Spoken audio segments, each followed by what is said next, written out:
ముఖ్యమంత్రి గారి సమావేశంలో నేను చెప్పాను. అప్పుడు భద్రాద్రి పైన ఉన్నటువంటి వాజేడు, వెంకటాపురం, చర్ల, తుమ్మగూడెంతో పాటు ఇక్కడ దాకా మనకి సాగునీరు వచ్చే అవకాశం ఉంది. భద్రాద్రి భవిష్యత్తులో పచ్చగా మళ్ళీ పాత అడవులు ఎదకుండా ఉన్నాయో మళ్ళీ పామాయిల్ తోట ఆ రకంగా భద్రాద్రి నియోజకవర్గంలో మీ అందరి చేడు పచ్చగా ఉండాలనేది నా కోరిక. అదేవిధంగా గతంలో చాలా ప్రయత్నాలు చేశాం. ఈ 5 పంచాయతీలు మనం ఉన్న ఈ ఫంక్షన్ హాల్తో సహా వీటిని తెలంగాణ ప్రభుత్వం తీసుకుంటే తప్ప భద్రాచలం అభివృద్ధికి అవకాశాలు తక్కువ. అందుకని నేను మొన్న మేనిఫెస్టోలో కూడా ముఖ్యమంత్రి గారికి చెప్పి ఈ 5 పంచాయతీలు రేపు ఆంధ్రాలో ఏ ప్రభుత్వం వచ్చినా ఆమెను ఒప్పించి తప్పకుండా ఈ 5 గ్రామ పంచాయతీలు మనం తీసుకుంటామని చెప్పి కూడా ఈ సందర్భంగా కాబట్టి భద్రాచలానికి మళ్లీ పూర్వవైపు రావాలన్నా ఆ భద్రాద్రి రాముడు అయోధ్య, దక్షిణ అయోధ్యగా పిలువబడేటటువంటి మనం ఇంకా బ్రహ్మాండంగా ఈ పట్టణం అభివృద్ధి జరగాలంటే ఈ పెద్ద ప్రాంతమైనటువంటి 5 పంచాయతీలు మనకి ఎన్ని కావాలి.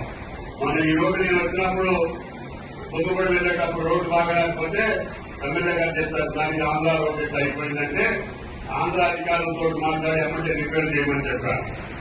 ఈ పట్టణానికి కానీ ఈ నియోజకవర్గానికి నాకు వచ్చినటువంటి అవకాశం తప్పకుండా మీకోసం, మీ అభివృద్ధి కోసం గౌరవ శాసనసభ్యులు వేరే గారు చెప్పినటువంటి పనులు చేసే శక్తి ఆ భగవంతుడు నాకు ఇయ్యాలని చెప్పి ఆ శ్రీరామచంద్రుడిని కోరుకుంటూ ఈ రోజున జరుగుతున్నటువంటి పార్లమెంట్ ఎన్నిక ఇది రాష్ట్ర ఎన్నికలు మనం చేశారు.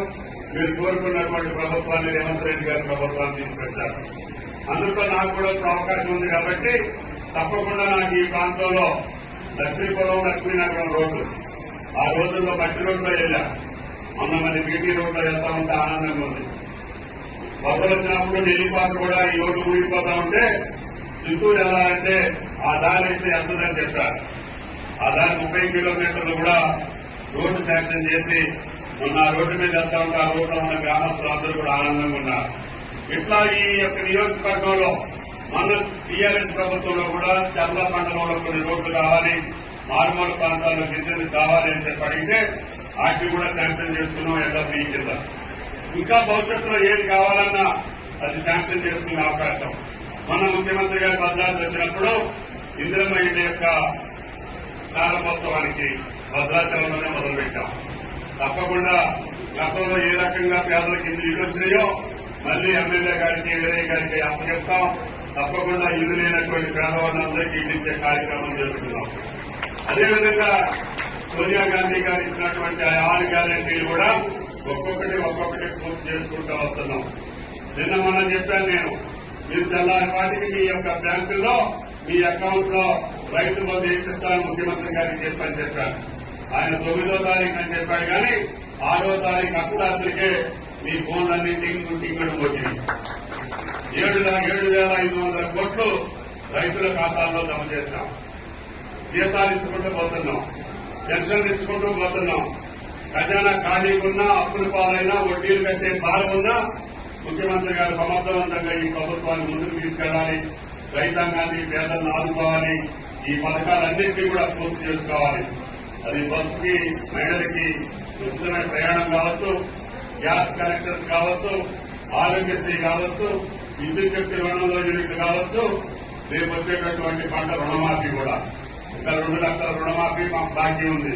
తప్పకుండా స్వాతంత్ర దినోత్సవం రోజుకి మీ ఖాతాలో 2 లక్షల మీ బాకీని పూర్తి చేసి వాటిని చెల్లించే బాధ్యత ఈ ప్రభుత్వాన్ని అని చెప్పి మీకు ఈ సందర్భంగా మాట్లాడారు. కాబట్టి రేవంత్ రెడ్డి గారు ఏ మాట ఇచ్చారో, సోనియా గాంధీ గారు ఏ హామీ ఇచ్చారో, రాహుల్ గాంధీ గారు ఇచ్చినటువంటి గ్యారెంటీలన్నీ కూడా పూర్తి చేసే బాధ్యత ఈ ప్రభుత్వాన్ని.